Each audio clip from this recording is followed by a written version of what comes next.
बिस्मिल्लाहिर्रहमानिर्रहीम। अल्लाह ताला के पाक नाम से शुरू जो बड़ा मेहरबान नहायत रहम करने वाला है।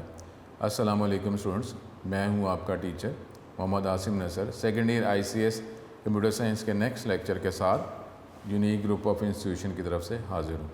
उम्मीद है स्टूडेंट आप खैरियत से होंगे और 5 वक्त की नमाज़ पढ़ते होंगे। और आप ये नमाज जो है, आप पहले ही अच्छे बच्चे हैं, आप पहले ही नमाज़ पढ़ते होंगे, लेकिन अगर कोई कमी होगी तो वो अब आपकी अल्लाह के करम से ये अब आदत बन ही गई होगी।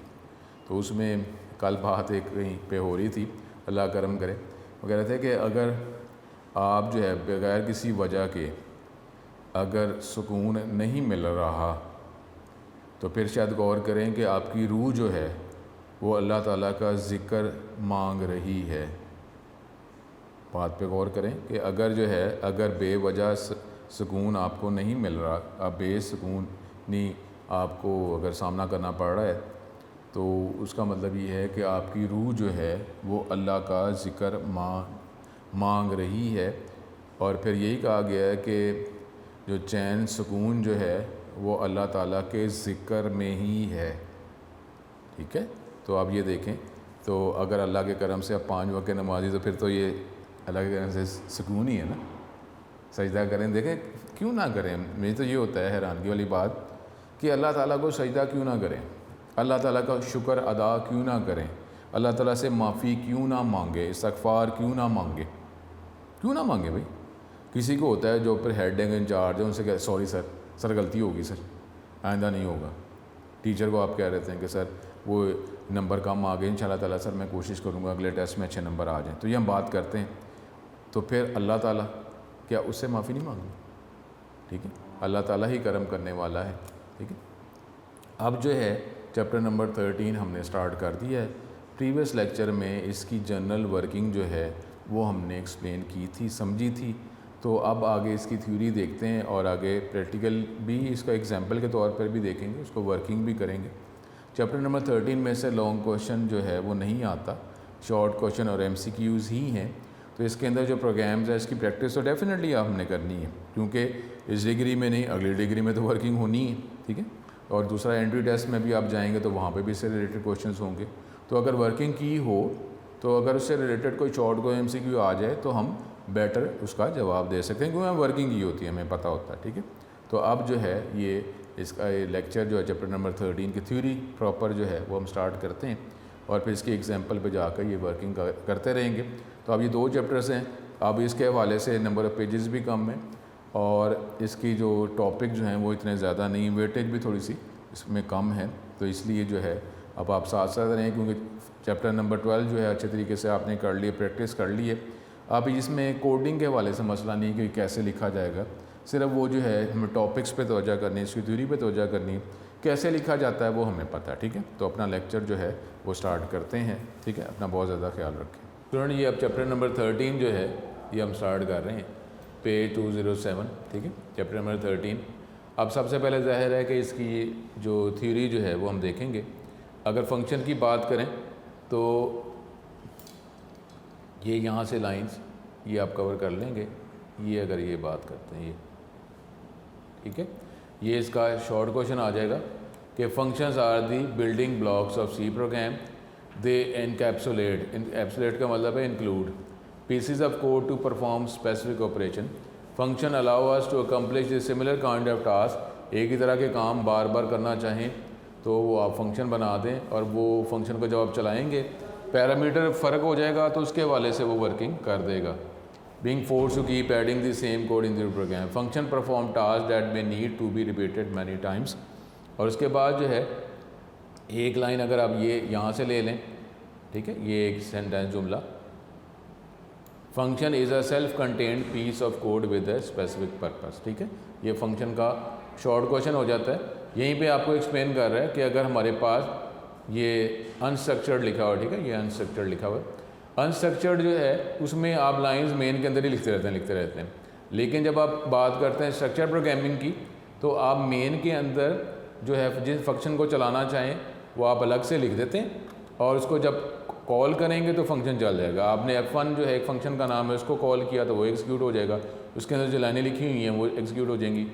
F2 लिखेंगे तो जो दूसरा जो फंक्शन है उसके जो स्टेटमेंट लिखी हुई है उनको एग्जीक्यूट किया जाएगा, और जिस दफ़ा लिखेंगे उतनी दफ़ा एग्जीक्यूट हो जाएगा। अगर यहाँ पे 10 लाइन इधर है, 10 लाइन इधर लिखी हुई है, सपोज़ जब कॉल करेंगे F1 लिखेंगे, फंक्शन का नाम लिखेंगे, पैरामीटर बताएंगे जो अगर रिक्वायर है, तो 10 लाइनें चल जाएंगी।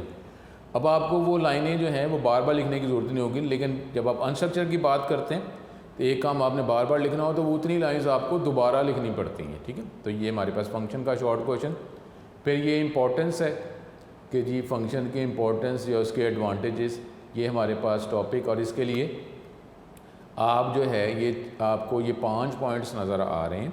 इसमें इसका पहला आप सेंटेंस सिर्फ ले लें, they make program significantly easier to understand and maintain, क्योंकि अलग अलग हिस्से हैं ना जो डेवलपर ने बनाए हैं, तो इसलिए प्रोग्राम को समझना आसान है, मेंटेन करना आसान। हर कोई प्रोग्रामर अपना जो प्रोग्राम उसने बनाया उसको कंट्रोल करता जा रहा है। फिर दूसरे जो पॉइंट है उसका पहला आप ये सेंटेंस कर लेंगे, function increase reusability of the code. एक दफ़ा लिख लिया, बार बार चलाना चाह रहे हैं तो ठीक है, आप उसको चला सकते हैं। उसके बाद तीसरा जो पॉइंट है इसका भी पहला जुमला, ये एक ही जुमला ये आप कर लें, different programmers working on one large project can divide the workload by writing different function. फिर अगला पॉइंट एक ही लाइन है, function can be executed as many time, जितनी दफ़ा मर्जी चलाना चाहें, कैलकुलेटर है जितनी दफ़ा मर्जी आप चलाना चाहें आप चला सकते हैं।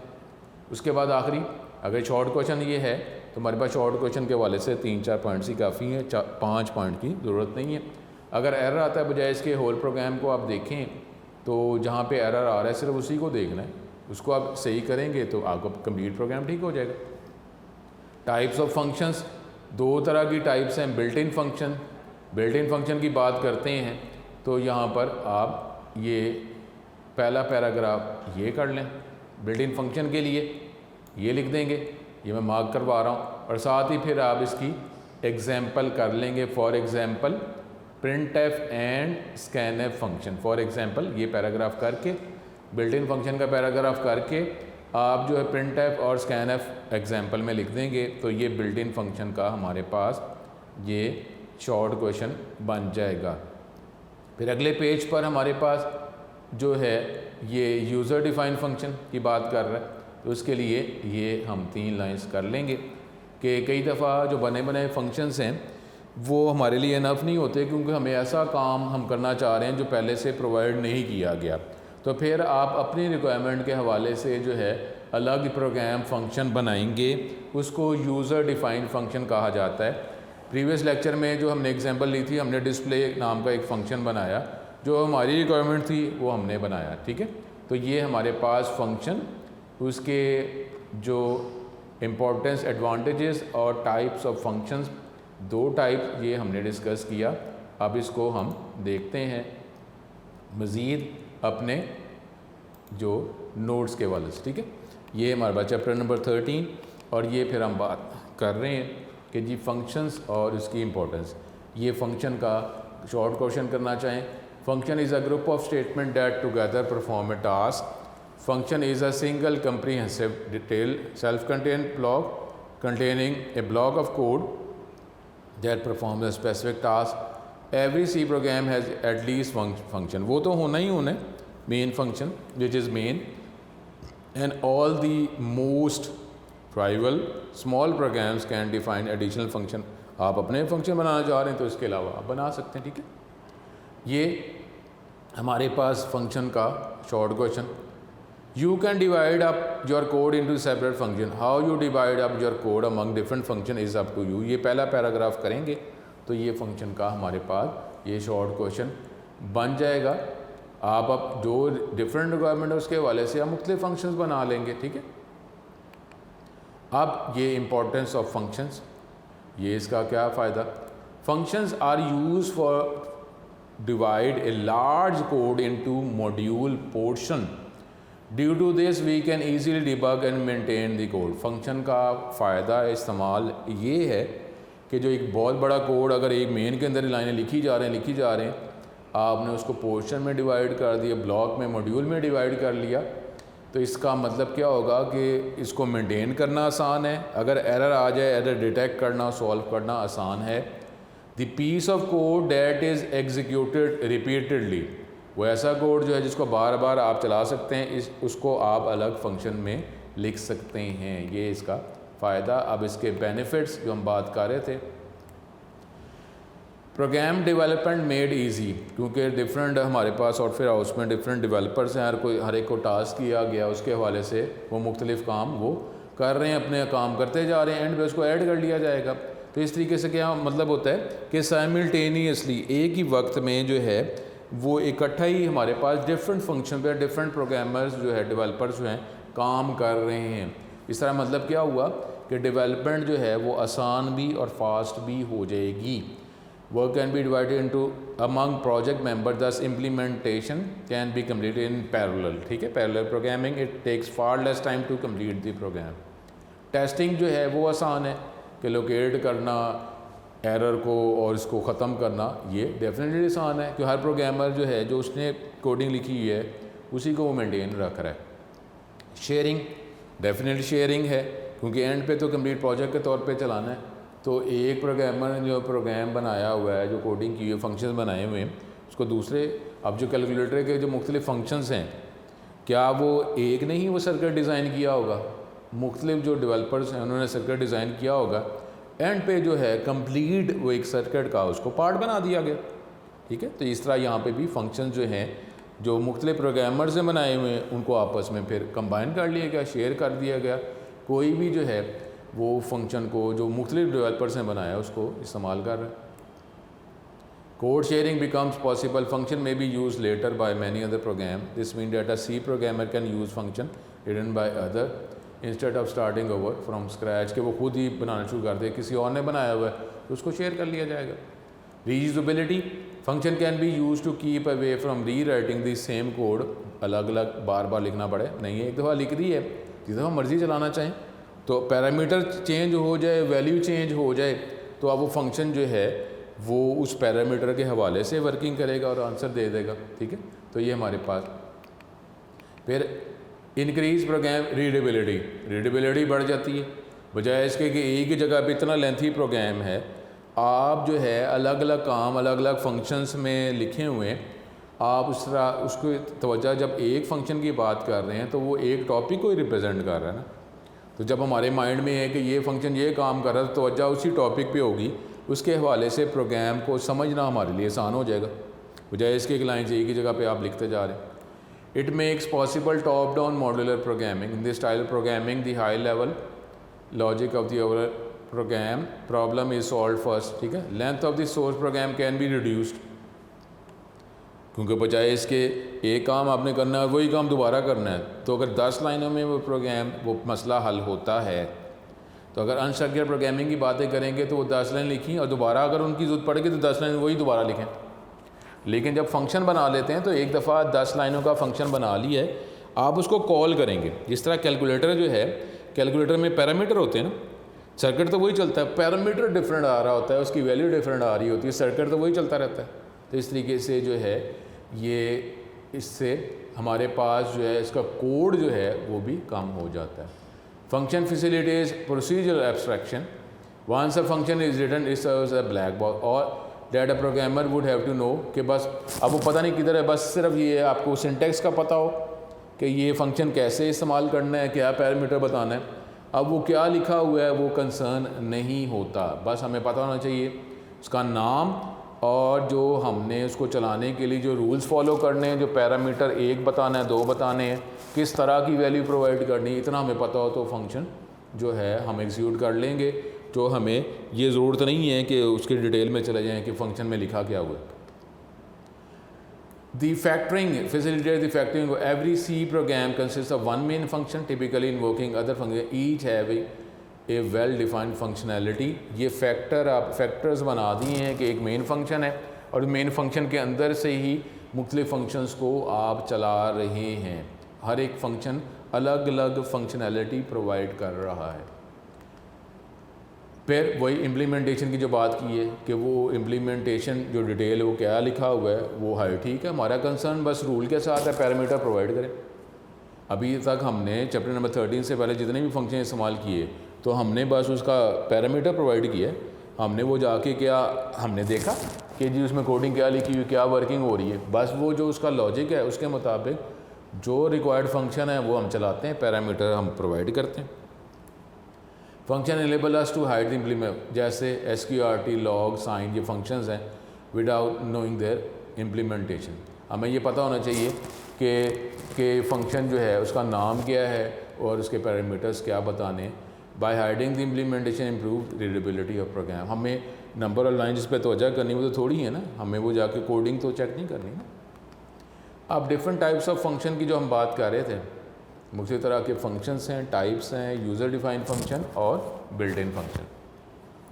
यूज़र डिफाइंड फंक्शन, जो प्रोग्रामर डेवलपर जो है अगर जो बने बनाए जो फंक्शंस हैं वो अगर उसकी रिक्वायरमेंट पूरी नहीं कर रहे तो उसको फिर अपने मुताबिक जो है रिक्वायरमेंट के हवाले से फ़ंक्शन बनाना पड़ेगा। इसको यूज़र डिफाइंड फंक्शन कहा जाता है। A type of function written by the programmer is known as user defined function. These functions are defined by the user at the time of writing the program. These functions are written according to the exact need of the user. There can be 4 different types of defined function. वो क्या है जो मुख्तलिफ तरीक़ों से आप function बना सकते हैं। एक फंक्शन ये है जो हमने लास्ट लेक्चर में किया था, जिसमें कोई आर्गुमेंट, कोई आपको वैल्यू भी प्रोवाइड नहीं कर रहे और ना ही वो प्रोसेस करके कोई जवाब रिटर्न कर रहे। दूसरा क्या हो सकता है कि आर्गुमेंट आप प्रोवाइड नहीं कर रहे लेकिन कोई जवाब रिटर्न कर रहा है, कोई एक्शन परफॉर्म कर रहा है। हमने जो लास्ट लेक्चर में डिस्प्ले देखा तो पैरामीटर तो प्रोवाइड नहीं कर रहे थे लेकिन वो आपको फिर भी हेलो वर्ड तो प्रिंट तो कर ही रहा था। फिर है कि आर्गुमेंट वो आप प्रोवाइड कर रहे हैं लेकिन वो कोई रिटर्न नहीं कर रहा, उसके अंदर जो काम है बस वही किए जा रहे हैं, वो प्रोसेस करके उसने कोई जवाब रिटर्न नहीं करना। उसके बाद आखिरी जो है जो फुली इसकी पावर इम्प्लीमेंट हो रही है कि आप उसमें आर्गुमेंट भी प्रोवाइड कर रहे हैं और वो प्रोसेस करके जवाब भी रिटर्न कर रहा है। बिल्ट इन फंक्शन जो पहले से जो मौजूद है एनवायरनमेंट के अंदर फंक्शन, हम उसको इस्तेमाल करेंगे, पैरामीटर अगर कोई है वो प्रोवाइड कर देंगे। This system provided this function stored in the library, ठीक है। इसको लाइब्रेरी फंक्शन भी कहा जाता है, जैसे scan F, print F, gets, SQRT, clear screen, F open जो है ये हम चैप्टर नंबर 14 में लास्ट चैप्टर में करेंगे। To use this function you just need to include the appropriate header file, आपको बतानी पड़ती है, रूल्स उसके अंदर हैं। बिल्ट इन फंक्शन से हमारी प्रोग्रामिंग फास्टर ईजियर हो जाती है। फंक्शन बने हुए हैं, आप उसका नाम दें, पैरामीटर अगर बताना है वो बताएं, हेडर फाइल बताएं तो आप फंक्शन को इस्तेमाल कर लें, आपको लिखना तो नहीं पड़ेगा ना। C language provide many built in function to solve different, for example clear screen जो है बिल्ट इन फंक्शन है तो स्क्रीन को क्लियर कर देता है। इसके लिए आपको हेडर फाइल जो है वो conio.h लिखनी पड़ती है कि उसके अंदर रूल लिखा हुआ है वो मैच करता है, तो फिर जो भी फंक्शन की जो कोडिंग जहाँ कहीं पड़ी हुई है उसको एग्जीक्यूट कर दिया जाता है, ठीक है। अब ये हम उस तरफ जा रहे हैं जो हमने पहले लेक्चर में देखा था, थ्योरी में आपको बताया था। अब जो फंक्शन को राइट करना है, अपना बना हुआ फंक्शन बनाना है, अपनी रिक्वायरमेंट के हवाले से फ़ंक्शन बनाना है, तो फिर क्या प्रोसेस होगा, क्या स्टेप्स होंगे। Process of writing a function in C language is very simple. इसमें फॉलोइंग पार्ट्स हैं, एक फंक्शन हेडर, फंक्शन बॉडी। अब सिंटेक्स क्या है, फंक्शन अगर हमने बनाना है, फंक्शन डेफिनेशन है, उसका सिंटेक्स क्या है। रिटर्न टाइप वो आपने बतानी, फंक्शन का नाम बताना है और पैरामीटर लिस्ट, ठीक है ये। उसके बाद इसके अंदर जो आप लाइनें लिखनी हैं वो आप बताएंगे। हमने जो एग्जांपल दी थी रिटर्न टाइप में हमने वर्ड लिखा था, फिर डिस्प्ले लिखा था और पैरामीटर लिस्ट प्रिंसेस हमने खाली छोड़ दिए थे, ठीक है। अब फंक्शन डेफिनेशन, इसमें फंक्शन हेडर है, फंक्शन बॉडी, फंक्शन के जो मुख्तलिफ पार्ट्स हैं जो हमने बात की थी। फंक्शन हेडर क्या है, जो पहली लाइन फंक्शन डेफिनेशन की होती है उसको फंक्शन हेडर कहा जाता है। पहली लाइन जो है मुख्तलिफ सिंटेक्स वो शो करता है, जैसे रिटर्न टाइप के अंदर इसमें जो पहली लाइन है रिटर्न टाइप, जो हमने अपनी एग्जांपल में वर्ड लिखा था, फिर डिस्प्ले और फिर वर्ड लिख दिया था। इसमें मुख्तलिफ एलिमेंट्स होते हैं। रिटर्न टाइप, फंक्शन में रिटर्न है वैल्यू, रिटर्न टाइप का मतलब ये एक्सप्लेन कर रहा है। Return type is the data type of the value the function return, जैसा इंटीजर, फ्लोट हमने पढ़ा है ना मुख्तलिफ डेटा टाइप्स। तो यहाँ पे तो हमने वर्ड लिखा, तो वर्ड का मतलब होता है कि ये फंक्शन कुछ भी रिटर्न नहीं कर रहा। Some function perform the desired operation, वो मुख्तलिफ काम तो करते हैं लेकिन रिटर्न कुछ नहीं कहते। करते, इसलिए हम ये रिटर्न टाइप पे हम क्या लिखते हैं, वॉइड लिख देंगे। इसका मतलब है कि ये कुछ प्रोसेस करके जवाब रिटर्न नहीं करेगा। फंक्शन का नाम, ये फंक्शन का नाम है, फंक्शन नाम और इसका जो पैरामीटर लिस्ट जो है वो मिल के ही फंक्शन सिग्नेचर बनता है। पैरामीटर ये प्लेस होल्डर है कि वैल्यू प्रोवाइड कर रहे हैं तो वैल्यू वो यूज़ कर रहा है। When a function is invoke, हो सकता है कि आपको कोई वैल्यू पास करनी पड़े पैरामीटर के तौर पर, इसको एक्चुअल पैरामीटर और आर्गुमेंट कहा जाता है। पैरामीटर लिस्ट में आप टाइप बताते हैं, जैसे इंटीजर, फ्लोट है, एक पैरामीटर, दो पैरामीटर।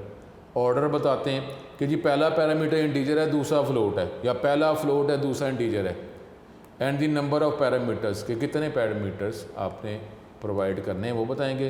पैरामीटर्स ऑप्शनल है, अगर जहाँ वर्ड लिख देंगे इसका मतलब है कि ये कोई पैरामीटर जो है वो डिमांड नहीं कर रहा।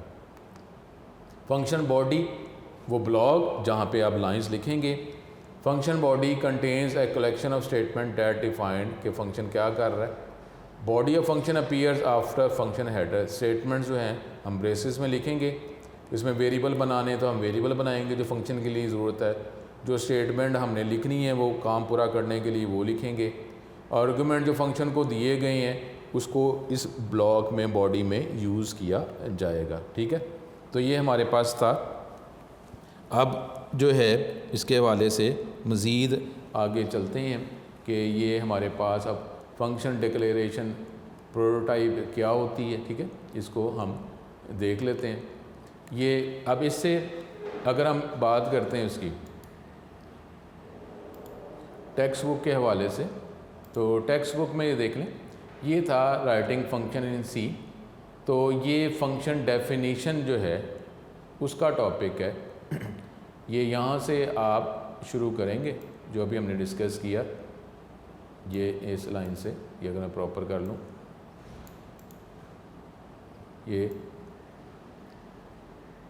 ये हमने लाइनें पढ़ी। फंक्शन इन सी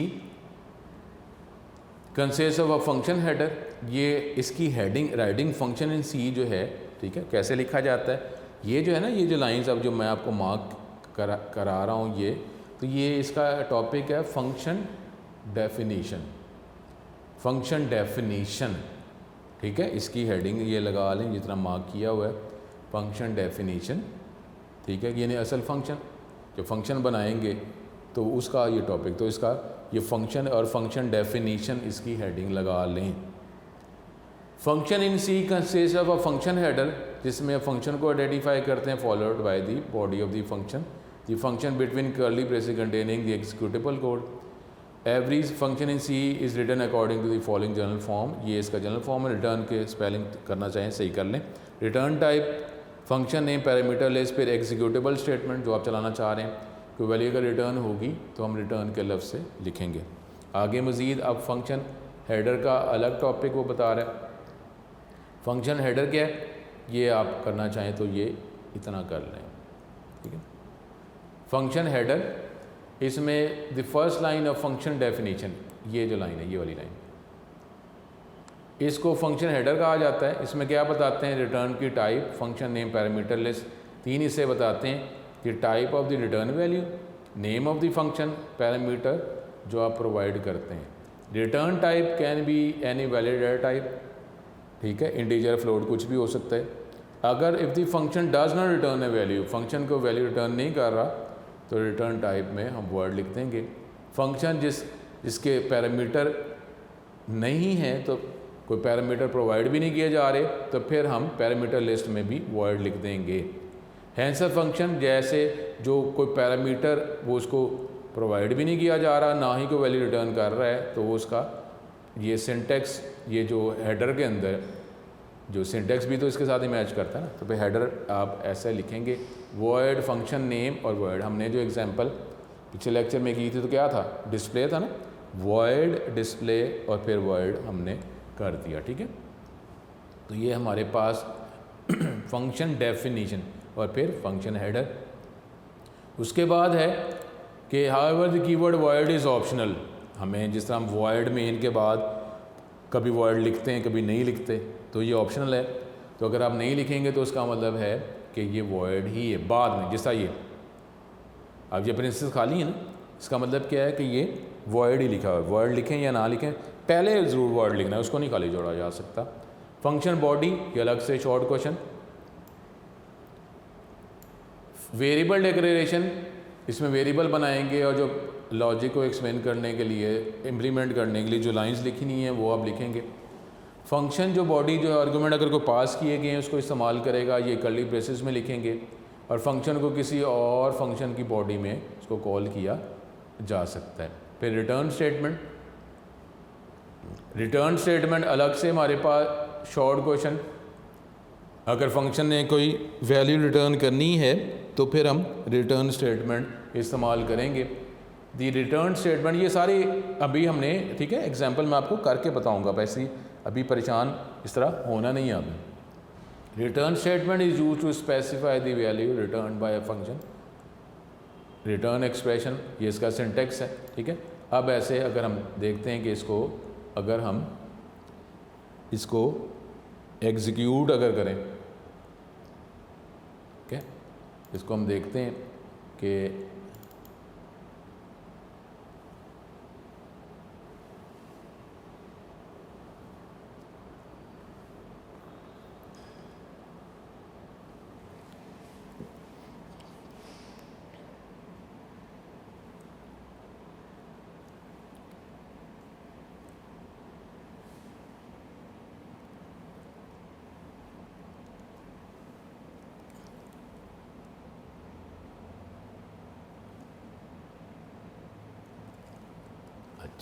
इसको हम खुद से ये देखें, ये हम लिख लेते हैं।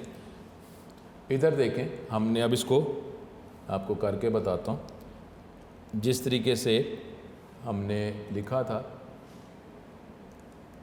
पहली एग्जांपल मैं आपको करके बता देता हूँ।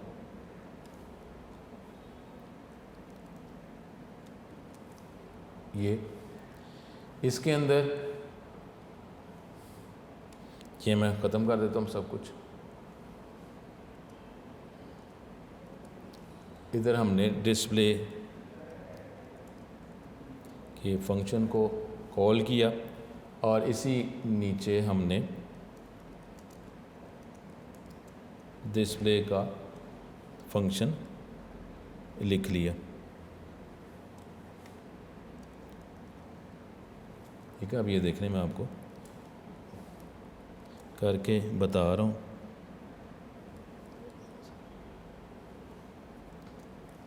इधर आपने जो मैसेज अगर मिनिमम रख रहे हैं, मैसेज अगर आप लिखते हैं, ठीक है, ये हेलो वर्ड लिख दिया। अब ये इसको मैं हाईलाइट कर देता हूँ आपको, ये देखिए, ये हमारे पास ये प्रोग्राम आ गया। ये प्रोग्राम हमने लिखा जो हमने प्रीवियस लेक्चर में आपको समझाया था।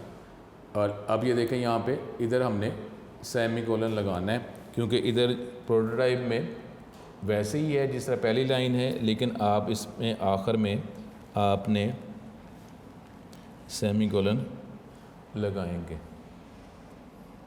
ये सेमीकोलन लगा दिया।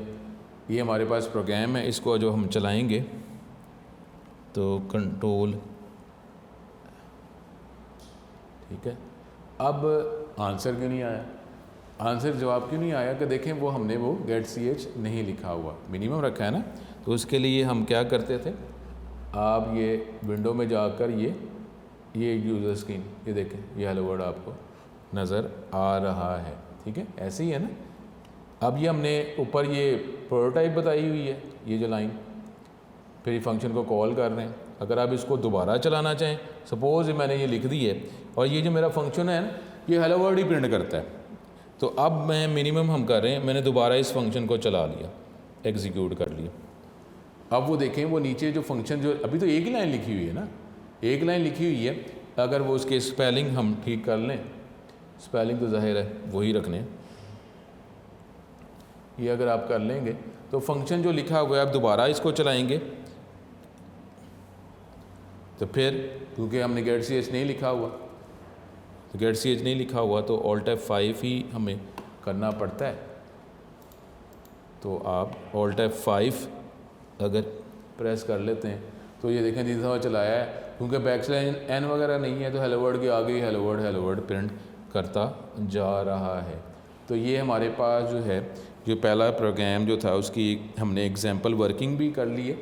आगे जो टॉपिक जो हैं इसको हम देखते रहेंगे। अब यहाँ पे अगर आप कुछ भी लिख दें, आप ये जो लाइन लिखी हुई है ये, तो आप इसको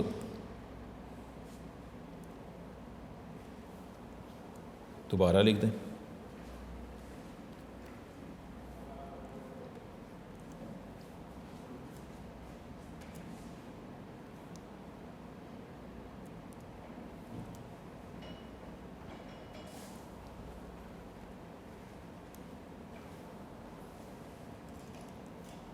ये अब आप लिखते जा रहे हैं, ठीक है, जितने वो आप मर्ज़ी लिखें।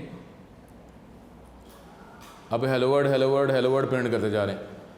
और अब ये इस फंक्शन को अगर आप कॉल कर रहे हैं, 2 टाइम्स कॉल कर रहे हैं ना, इसको अगर आप 2 टाइम्स कॉल कर रहे हैं तो इसने क्या, ये 3 लाइन जो लिखी हुई हैं ये 2 दफ़ा इसने इस ब्लॉक को चलाना है। अब क्या करेगा कि ये लाइंस जो हैं, क्योंकि वो क्लियर स्क्रीन नहीं है, वो नहीं लिखा हुआ, तो जब ये आप करेंगे फिर आप ऑल्ट F5 प्रेस करते हैं तो उसने ये 3 और 3 6 दफ़ा, बाकी तो पहले वाले तो पहले जो हैं जो इससे पहले हमारे जवाब है उसके हवाले से जो है वो आंसर वो दिखा रहा है, ठीक है। तो ये देख लें, अब वो 3 लाइंस हमने लिख दी हैं।